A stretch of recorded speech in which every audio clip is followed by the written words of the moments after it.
Excited to talk to everybody today about crypto startups. So to start off, I just want to make an analogy here. Back in the late 90s, people got really excited about a new thing, the dot-com startups. And today, I think we're at the precipice of a new trend that's very similar and just going to be just as impactful, if not more, the crypto startup. And so, if you look back at the late 90s here, as the internet was just getting going, there was this surge of investment activity, which resulted in this big, dot-com boom and eventually bust. And over the coming 20 years, really, we slowly saw the reality of what everybody hoped was going to happen in the late 90s come to fruition, to the point where many of the top, most valuable companies in the world today came out of that era, Amazon, Facebook, and Google. And I think what's happening now is we're at the very beginning of a similar phase for a new type of startup called a crypto startup. Instead of being based on another global decentralized protocol, basically TCP/IP, which was good for sharing information globally, it's going to be based on a new decentralized global protocol, Bitcoin, and all the cryptocurrencies that have come along with it, which is for sharing value instead of sharing information.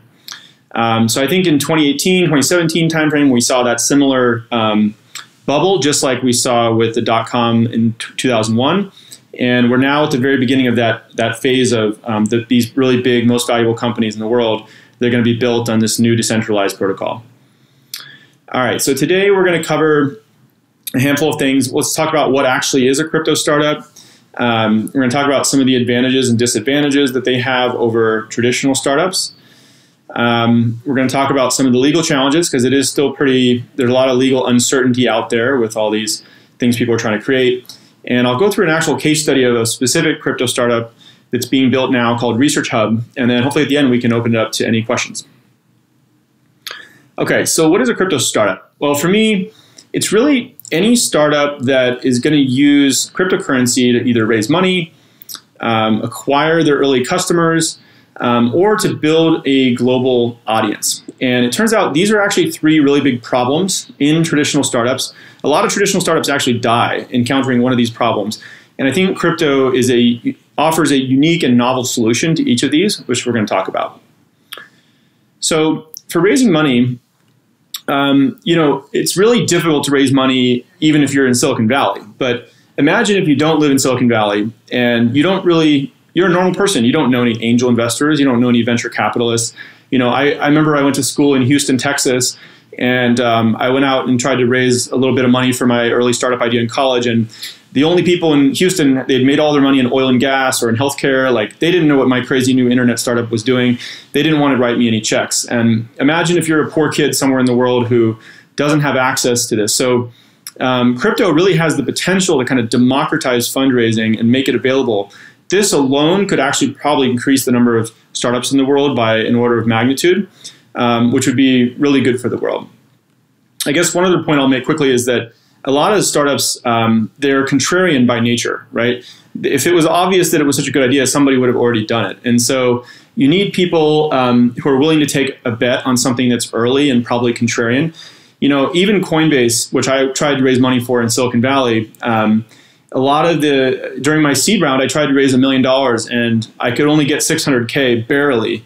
And it was from a couple of angels. It was like people who'd made money at Google and wealthy individuals. A lot of the VCs I talked to at that time, this was like 2012, they're like, I don't know what this Bitcoin thing is. It sounds like a scam, So it was really hard to raise money, and even for me in Silicon Valley, and I think it's just 10, 100 times harder if you're not here. So the other big problem that startups run into is acquiring their early customers, right? And I think crypto offers some unique advantages here as well.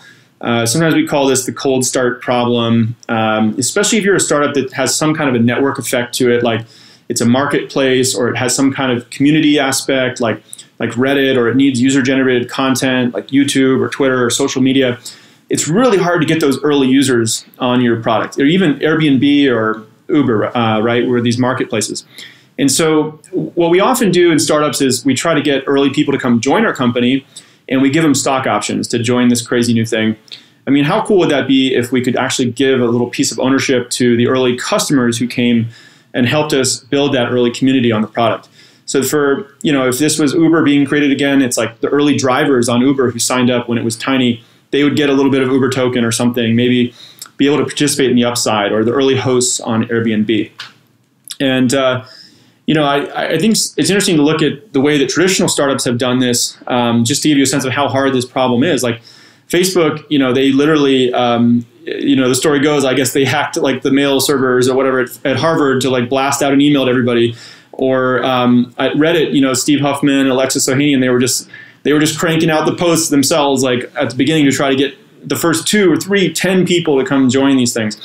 Airbnb, they were like going to the public parks to try to beg people, hey, will you sign up, list your home on our site?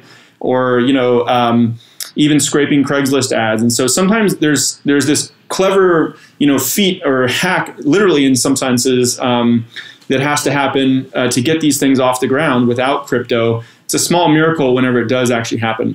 And the other way that this happens is you have to piggyback on an existing network effect to get going, right? So PayPal, they managed to get their payment buttons put in people's eBay listings. And so that was like piggybacking off an existing thing. Or Stack Overflow, they had Joel Spolsky's blog readership, which was probably hundreds of thousands. And Y Combinator had Paul Graham's essays, which were getting a lot of traffic. So traditional startups have to solve this in some kind of really clever way, leveraging some existing thing. But a crypto startup, I think, can actually offer that token to the early customers to align incentives, just almost like if they were early employees joining the company. And then the last thing, the last kind of thing that crypto startups can do here, I think, is they can help with international expansion.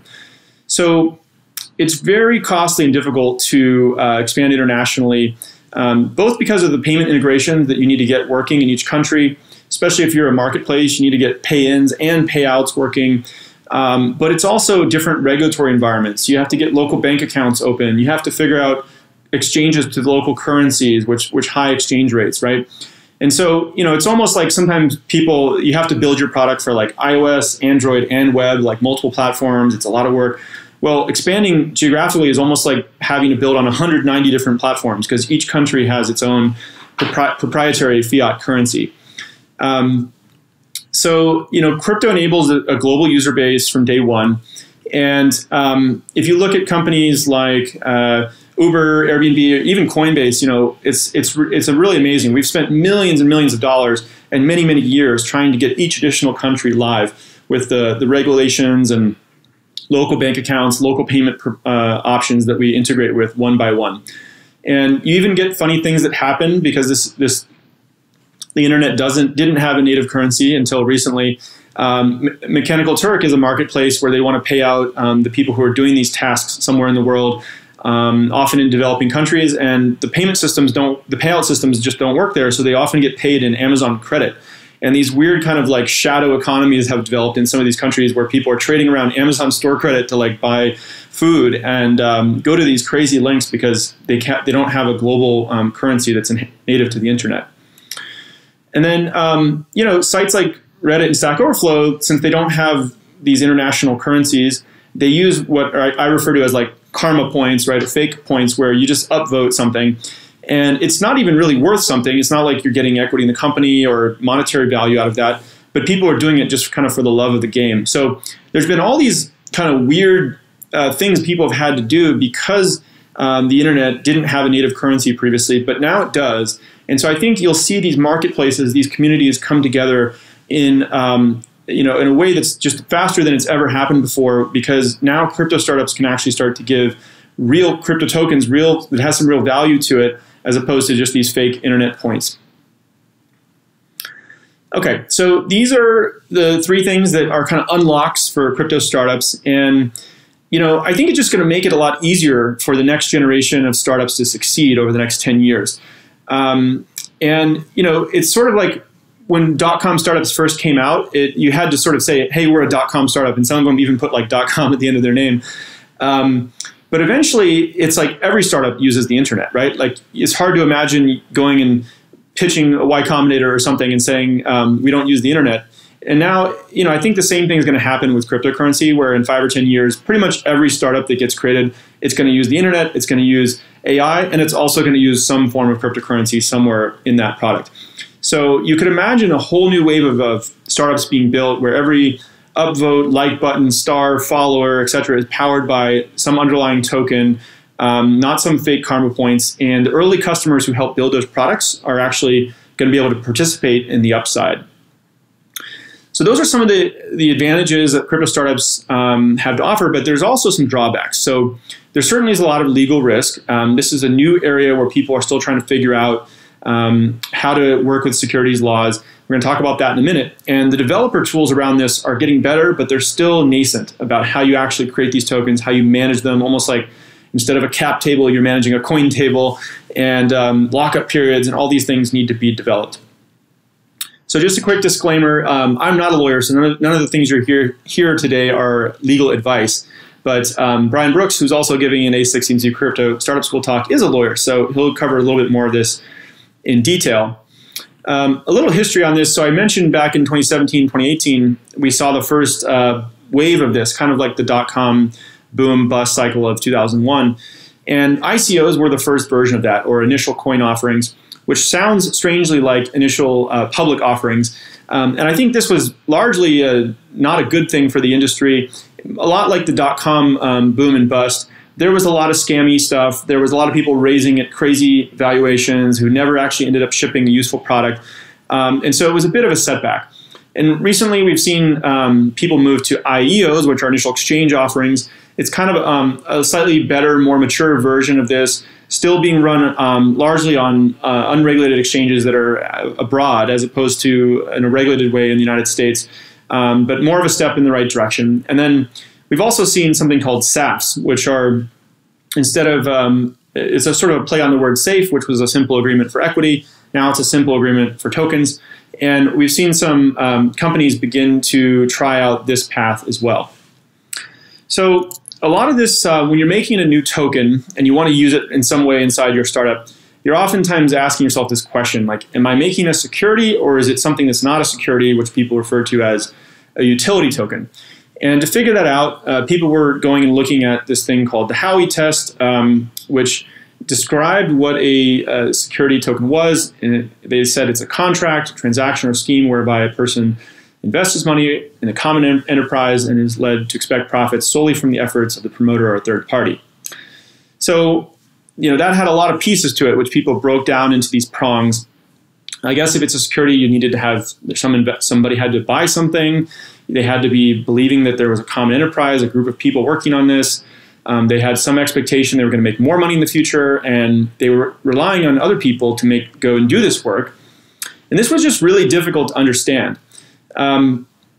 People went through and have been trying a lot of different ways to go figure out this fundraising problem. A lot of crypto startups still do more of the traditional route, which traditional equity raises with VCs and accredited investors. Some have gone and tried doing a SAFT, which is a new method, Filecoin, Orchid, and even Telegram has most recently done it and run into a little bit of trouble with the SEC. And so the SEC and that case that's happening now is actually kind of a landmark case where a lot of people in the industry are watching it and seeing, is this a viable path forward, or can we make a couple of tweaks to the SAFT to do it in a way that could be a more viable, well-paved road, if you will. And similarly, some other startups are doing what's called a Reg A offering, which is something that came through the Jobs Act back around 2015 that lets you raise money from retail investors. So some Blockstack and YouNow are taking this approach. So again, I'll let Brian Brooks in his talk get into this a little bit more, but suffice to say, there's still a lot of innovation happening in this space. What the industry really needs to do, and hopefully we, along with everybody, can help this happen, is create a well-paved road that is tried and true for startups to go out there and raise a little bit of money, whether it's from accredited investors or through a Reg A offering, and do it in a legal and responsible way. One good piece of news is that we have started to find a good solution to this problem, or this question of, is it a security or is it not? And the way that we've done that is through something called the Crypto Rating Council, which a number of businesses, crypto companies out there have come together to form this consortium. And they actually look at a rating scale, and they have like a 36-point questionnaire, a legal analysis they'll go through on each coin and come back with a 1 to 5 score. 5 being very, very likely to be a security, 1 being very unlikely to be a security. And like many things, it's not a binary, it's actually a spectrum. And so you'll come back and get these scores on different crypto assets that are out there. So we'll talk about this in a minute, but to me this has been a big unlock because it allows startups to actually who are developing a token and writing a white paper to submit it to the Crypto Rating Council to come get some feedback. Almost like the Motion Picture Association of America will come back and say, hey, this is a PG-13 or an R rating as you're getting ready to go to theaters. Okay, so let's talk about, well, what do you actually need to go do? Maybe we'll break it down, and hopefully this will give people a way to go create more crypto startups in the world, because that's what I really want to see in the next 5 years, is thousands of crypto startups to be created.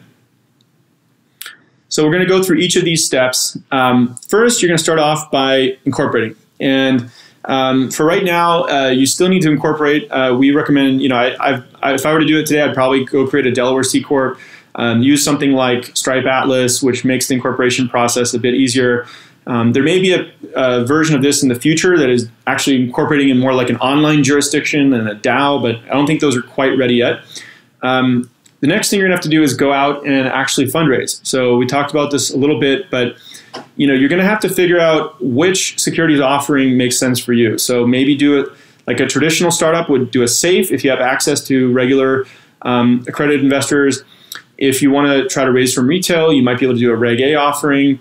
Honestly, this is probably still the most difficult piece, and we're hoping that in the coming months and years that the industry, and Coinbase included, can help sort of create a paved road for this. But this is still the most difficult part, and we do have to say work with counsel.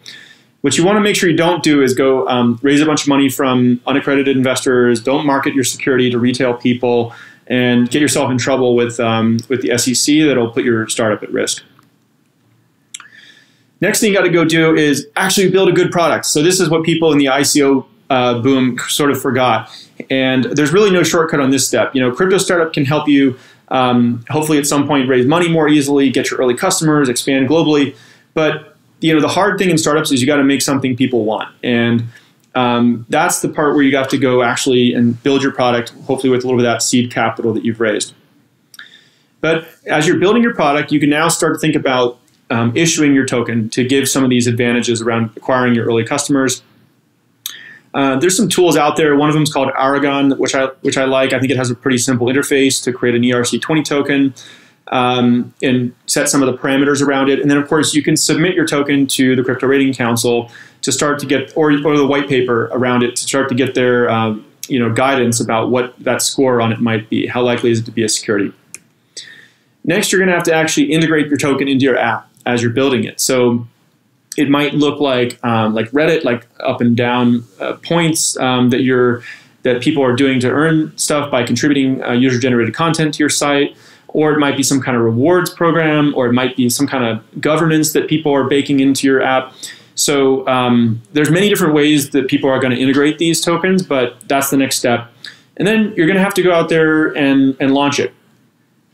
And then only once your product is live and customers are starting to use it, then I would think about actually submitting it to somewhere to actually get it listed on an exchange, somewhere like Coinbase or any exchange out there, because you're not going to want to try to list it until the functionality is actually out there. You've delivered what you said you would, and a bunch of people are out there actually earning and really using the token.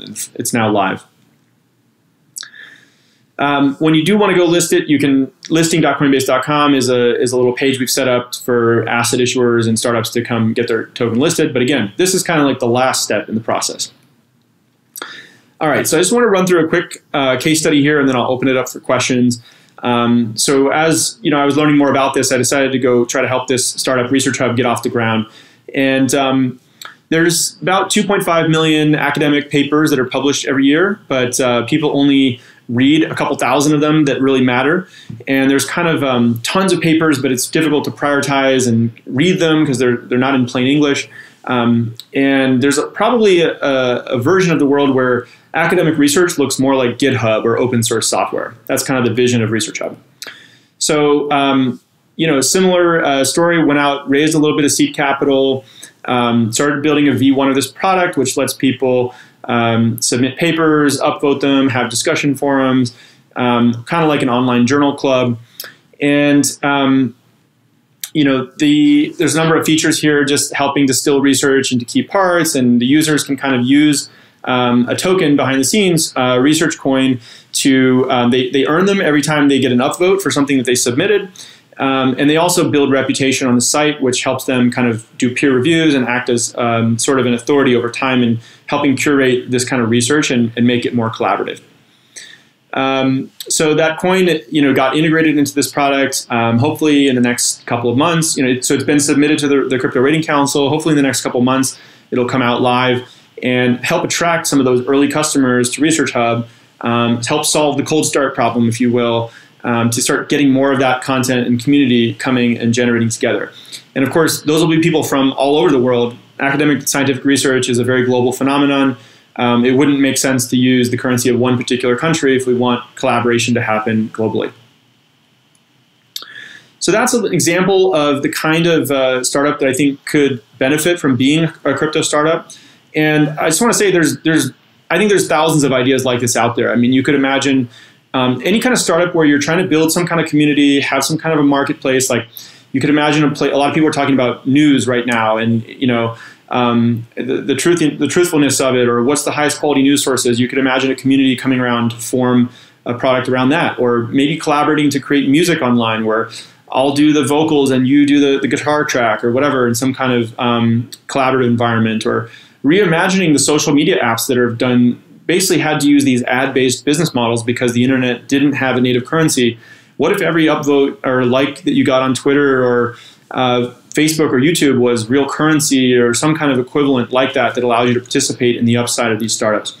Or marketplaces, or maybe even Wi-Fi access points that you wanted to incentivize a bunch of people to put out there in the world. So my hope is that many people will go take this talk, see some of these nascent tools that are coming together around fundraising and acquiring early customers and issuing tokens, and go use it to build that next generation of crypto startups over the next 5 or 10 years. And if you're interested in pursuing one of these, we put a link here where we'd love to collect a little bit of information from people. We're trying to think about how we can be helpful in the ecosystem to get more and more startups like this launched. So you can check out that link if you want to get more information and updates.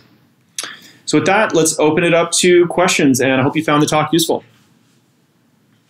Sweet, thanks, Brian. We've been doing this virtual round of applause, so we'll get everyone clapping there. Thank you. Cool. So we have a bunch of questions coming in on the Q&A channel, and guys, keep posting. We're going to go until we run out of questions or until the top of the hour. So the first question is from Arya, and it is. His question is, clearly crypto helps align incentives for users and products and creates transparency to the system while providing individuals' privacy. However, general consumer usage has just not taken off yet. So what do you think is the biggest blocker for adoption? Is it UI, UX barriers to entry, or is it technical, or is it just there's not a killer app yet? Yeah, so I think about this a lot as well. And again, I'll make an analogy to the internet, right? So if you go back to 1998 and the internet was there, it was just starting to become usable. So a lot of people were using dial-up modems, right? There was no broadband.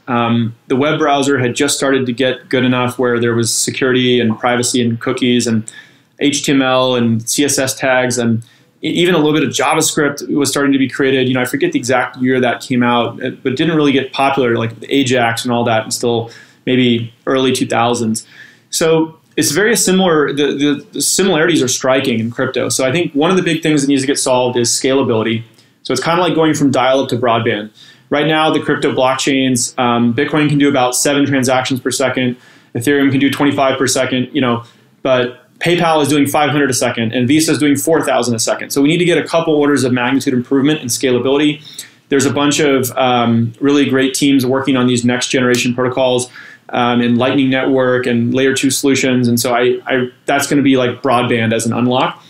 The second one is volatility. So crypto has generally been super volatile, which is great for people who want to trade it as a speculative asset, but it's not great as a medium of exchange. And so luckily we're seeing stablecoins come out. I think that's another one of the big ones. And then the third one is exactly what you said. It's UX. If you look at the internet, early days, you had just IP addresses that you typed in. And we needed a human readable naming system like domain names that resolved to IP addresses. And you're seeing that same thing in crypto today, where traditionally people were sending to Bitcoin addresses, which are these kind of long things that look like passwords.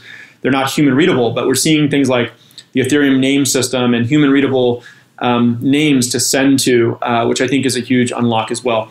And when I say UX, that's one example, but really everything about it, like the wallets need to be much easier, like reputation systems, knowing the recipient you're sending to, is it a high quality recipient or not? So these are all the, there's a technology called Wallet Link that we've worked on that allows you just to like scan a QR and be signed into a dApp. So there's things like that that are getting unlocked.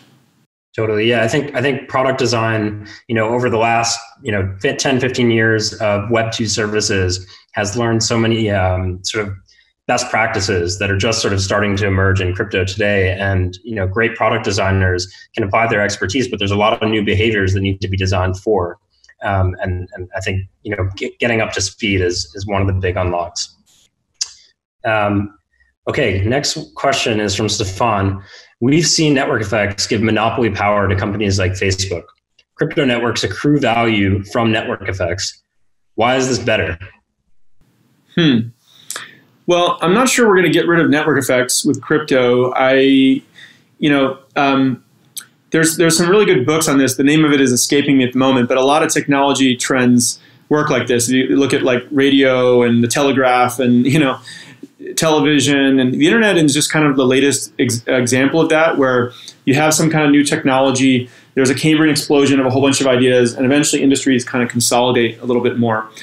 So, I think that is going to happen in crypto, but what's really important about it is that, Coinbase is not like, look at Visa, right? So the only company that can grant you access to the Visa network is Visa itself. Whereas if you take an open protocol like SMTP for email, if you don't like Gmail anymore, you can move to Yahoo Mail and Outlook and all these other options, right? So that interoperability, that forced interoperability, if you will, is actually it's a big win for consumers, because what it means is that it's going to keep all the players honest. They're not going to build too much of a proprietary system where you're locked into their network, and that's where you see the really bad behavior. So, I think that's a big win as a global open standard for crypto. By the way, I think the book that you mentioned, it's Tim Wu's Master Switch, right? And that's it. Yes. Thank you for remembering that. Yeah, between open networks and closed networks. Yeah, great book. And yeah, just to add to one point that you're making, I think one thing that happened kind of recently, I think this past week, that I think gets to this question a little bit is there's this blockchain, Steam blockchain, and it was acquired by Justin Sun and the Tron blockchain, which was interesting because, first big high profile case of M&A of public networks. And that was announced a few weeks back. But what happened this week was a bunch of community members from the Steam community decided, hey, you know what? We don't want to go along with this acquisition. We want to continue on our own chain. And so they've all sort of grouped together and are now forking off of the sort of canonical Steam blockchain and creating their own. And so I think that's one other way in which, these networks being open sort of empower communities, maybe even in spite of network effects, or it allows the community to sort of respond and try to tackle the network effects that are at play. Yeah, I agree. That's a really good example of, it's both what happens if you really decentralize ownership of your app. You're not in full control of it anymore, right? So a bunch of people could vote against you. You could lose control, but it also gives power, as you pointed out. Like people can fork. Balaji Srinivasan has a great talk from Y Combinator Startup School a long time ago called Voice versus Exit, and I would encourage everybody to watch that. And there is a lot of power if there is an option to exit. Your voice is amplified a lot in the network itself. Totally. Okay, great. So next one is from James and Stefan. And he says, I think Coinbase is one of the few companies that have grown to the point that not every employee needs to know or care about the current crypto landscape. Maybe they're just focused on internal security, marketing, or design, for example. How do you think about hiring and company culture to make sure that you're hiring the best people, whether they are crypto natives or not? And how do you keep culture at scale? Mm-hmm. Yeah, it's a great question. We used to use this word at Coinbase, crypto native, but we actually switched and we started saying crypto forward. And it sounds like a simple semantics thing, but I think it actually matters because if you think about it, how many people were really crypto native? I mean, Satoshi was, and there was a bunch of people very early on. Like I was kind of early to crypto. I remember I started looking at it in like 2011, but I remember coming into there and thinking, oh my gosh, like there's all these people who've been here since 2009 or something. I'm so late to the game. So it's kind of an exclusionary thing.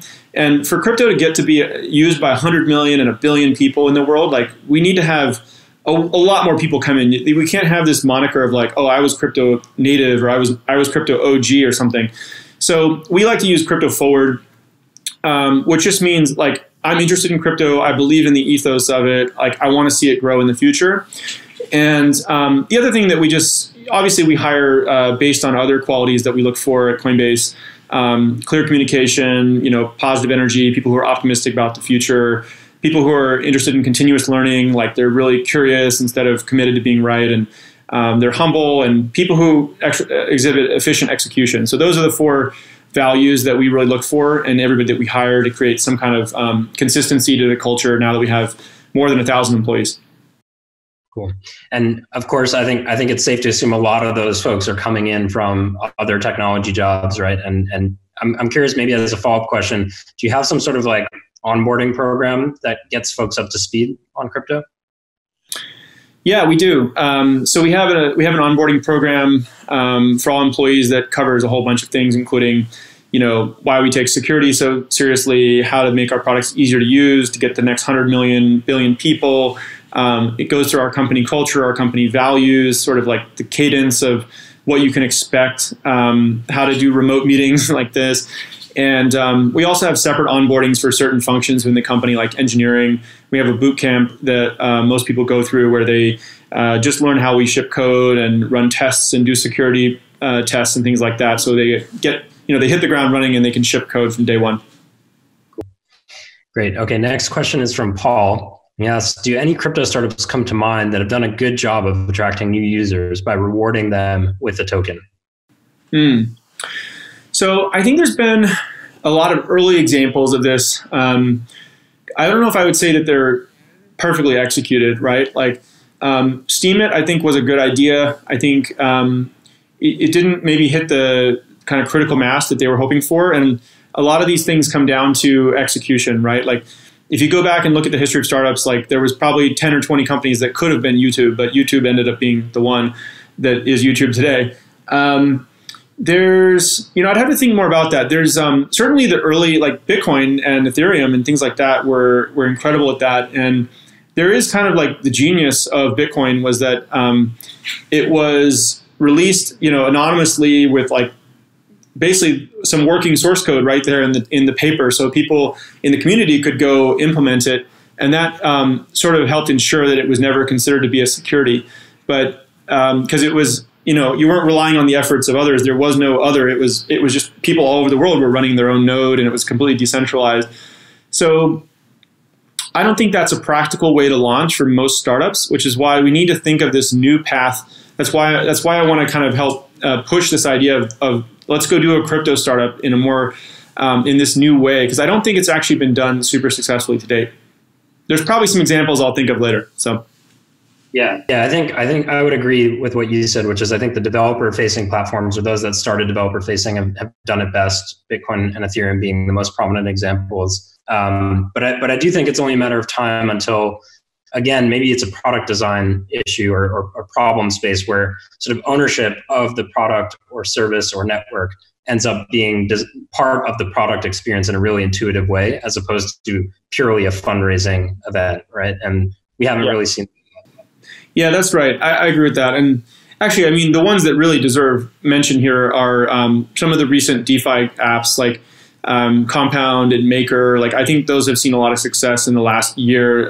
There's real traction there and a lot of money flowing into it, and they've helped decentralize ownership of those coins. Yeah, those are both great examples. Okay, cool. So the next one, also from Paul, what would have to be true for you to want to incorporate your next company digitally, or in a crypto native way rather than as a Delaware C Corp? Yeah, that's a good question. So I'm very bullish on this vision behind DAOs long term.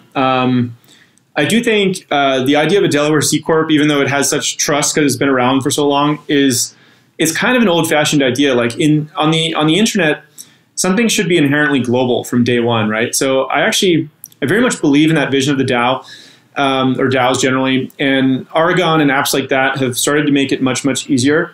Now, the question is, you still need to probably hire some people, and they are going to live somewhere in the physical world. And so you need to make sure that you're following all the local laws around that, and payroll taxes and things like that. So I think there could be, today, I think we're still seeing, it's like Delaware C Corp is sort of the parent, if you will.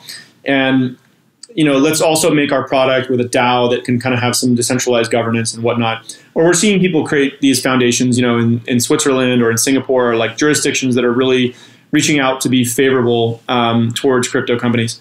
I think that's great. There could be a moment where that actually flips, and like the parent, so to speak, is the DAO. And the DAO is going to vote to put a little bit of money into this subsidiary, which is the Delaware C Corp that employs a few local people in the US. And by the way, we also have maybe some subs in other countries for a totally decentralized workforce or something like that.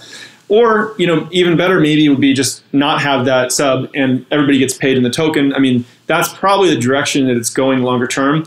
But there's so many, the regulatory environment is just so not set up to even contemplate something like that it's going to be a little risky. I'm super glad that companies are pushing the boundaries on that. So last week, actually, we had Robert Leshner from Compound on, and we talked a bit about progressively decentralizing and how they're going through this right now, right? Where they have the company, Delaware C Corp, US based, but they're starting to transition to a community-owned network. So the DAO is going to become primary. Yep. Okay, cool. Next question is from Luca, and it is, USD's current primary use case is to bridge fiat and crypto. However, you're working with Center to create this monetization layer for the web, which is this interoperable network of wallets that allows money to flow. Can you discuss the status of the project and its future? Yeah, sure. So Center is one of the consortiums out there that's working on a stablecoin. We're a member of Center. We're a member of Libra. We'd be open to looking at others. So just generally, Coinbase wants to be supportive of any crypto token or project out there. We try to really remain agnostic since there's so many great projects out there. I think just as an aside, there's too much tribalism right now in crypto where people are like, this thing is the one true religion, versus this. And we all just need to kind of help each other out to grow this ecosystem, even if we have our own preferences. So that's kind of an aside. So a status update on Center. It's going pretty well. So today, it's the second largest stablecoin by market cap. It's over 600 million now. The number one stablecoin by market cap is Tether, by the way, which I think most people are aware has some kind of reputational challenges associated with it. So if you think of it that way, USD coin is probably the most successful stablecoin out there today, and it's very simple. It's just backed by $1 in a US bank account. I'm also a big fan, by the way, of the more decentralized approaches to stablecoins like DAI, which we also have support for on Coinbase. I think that in some ways that's actually a really elegant solution because it's more like Bitcoin. It's totally decentralized. It's been really awesome to see, even with all the volatility in crypto prices in the last few weeks, the stability of DAI has been pretty good. I think it peaked at like $1.06 or something on Coinbase. So it's actually been really stable despite all that. But yeah, Center is in the process of adding more consortium members.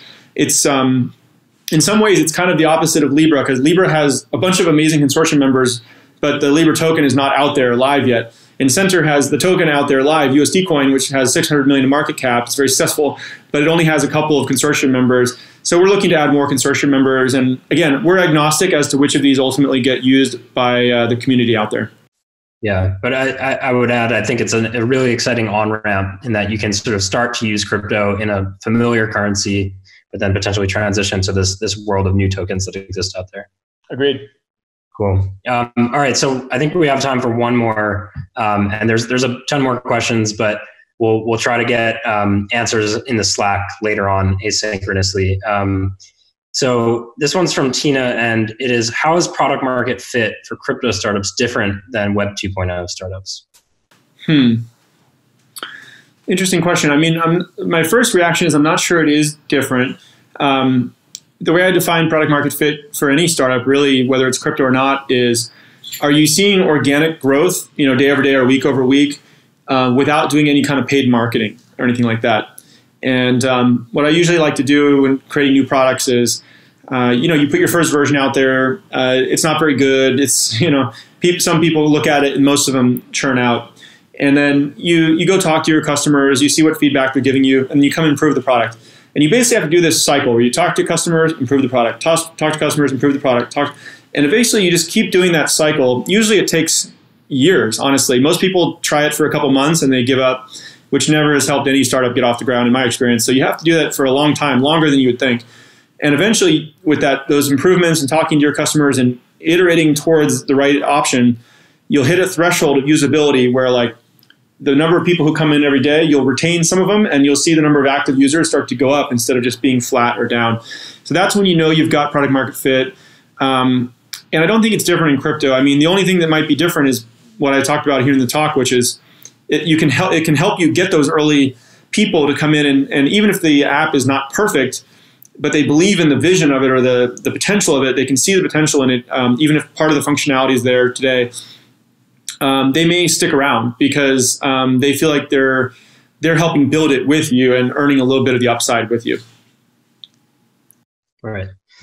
Okay, great. Brian, it's top of the hour, and I know it's Friday, and so thank you again for joining us and for the presentation and for all the Q&A. We'll let you go enjoy the rest of the weekend. But so again, round of applause for Brian for joining us on this Friday, session 5. Thanks, Jesse. I appreciate it. Bye.